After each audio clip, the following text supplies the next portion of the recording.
Hi, church family. It is good to be with you for the message for all ages. This week, our community is looking to John 21 for our gospel message. It is a great story. The whole thing is great, and there's so much in it. But do you know what? One of the cool things about this story is that Jesus, the risen Christ, hosts a beach barbecue.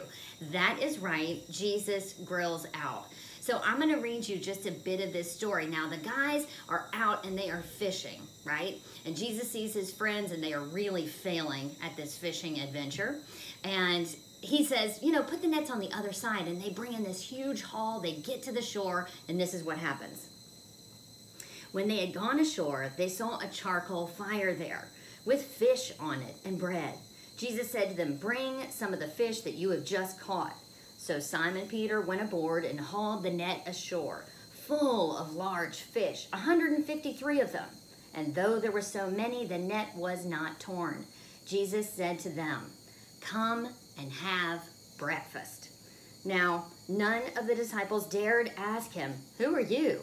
because they knew it was the Lord.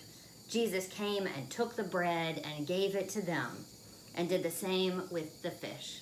Now here you have Jesus hosting this beach barbecue with his friends, and he is giving them some really nutritious, yummy food, right? He's giving them fish and bread, but he's giving them more than just that physical food, right? He has gathered his friends, he's given them connection, and he's given them really good food, right? I mean, this is like grilled food. So they're taking in all of that, right? Not just the fish, not just the bread, but the friendship and the care, the love that Jesus is offering them. This physical, substantive food, but also some spiritual food.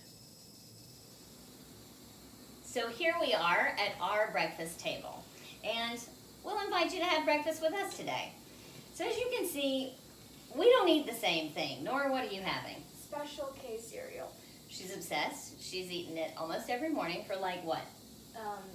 About 8 years. A very long time. Rach, what are you having today? Coffee, of course, fruit and yogurt, and a little bit of peanut butter powder. Interesting. And if I have anything besides my beloved coffee, it's maybe a banana, right? So we eat at the breakfast table, but that's not the only thing we do. Usually we are fighting over which section of the Times we get. So Rachel has snagged the headlines of the day, but I got the best because it's Tuesday, which means Science Times. Nora, what do you got? I got the arts. Which is profiling the Sondheim special, which was fabulous when it actually came on. So I encourage you to seek that out on YouTube. So we talk about what's happening in the big bad world outside, and we also happen to talk about, what's this, Rachel? It's our family calendar. And right now, what's on it is not where we're going, but actually when our Zooms are. Because that provides the most conflict in this house, overlapping Zooms, right? So we got to suss that out right at the beginning of the day. So while we're taking in some nutrition and getting some fuel for the day, we're also talking about what's happening in the world, but in our own individual lives and in our family life. So by the end, we're much more full than when we sat down at the table. Now this story that John tells us about Jesus feeding these apostles, it has me thinking, are we taking in, are we eating those things that are giving us strength, are building us up, are preparing us and inspiring us for good work, but also really good play? Or are we taking in things that are contributing to us feeling isolated, depleted, and just really down? So let's think about not only what are we eating, but what might be eating us. So if we think about that, the physical food and the spiritual food we're taking in these days, this got me thinking about something that is happening right here in my family. Rachel has had a shift in her portfolio due to our current crisis. And she's doing some work that is completely out of the scope of her usual gig, which is to be the director of a music school. And she has been making these food deliveries for elders across the city who have fallen in between the gaps and find themselves not able to have food on their tables. And we're going to talk to her about that work and how it's not just physical food that she's delivering. Let's ask her about it. So, Rach, tell me a little bit about the work you've been doing. Yeah, sure. So I work for Greenwich House, which is a settlement organization, and normally what Greenwich House does each week is they feed hundreds of seniors through their 4 senior centers hot meals. And since the COVID-19 outbreak, they haven't been able to do that. So now what we're doing is we're actually delivering meals to our seniors community all around New York City. And so what have you learned? I've learned that this pandemic has hit our seniors community very hard, and that hunger has no boundaries. It crosses all kinds of class, race, gender, and neighborhood lines. You could be food insecure and live anywhere in New York City, and that's been interesting because your neighbor, you may not know this, but your neighbor may be food insecure. So how would you describe this as an essential service? Oh gosh, well, I mean, I'm a small part of a very large team that has now taken this on because it is so essential to get actual food into people's kitchens, right? So they can eat.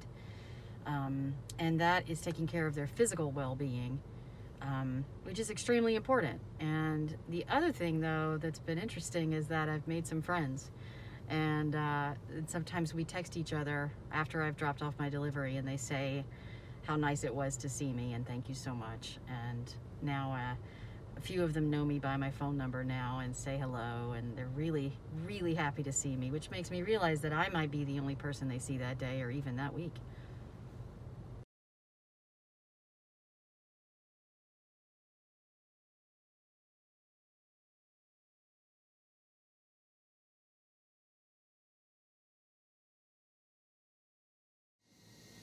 Will you pray with me? Loving God, we lift up your beloved children for whom physical hunger is a reality.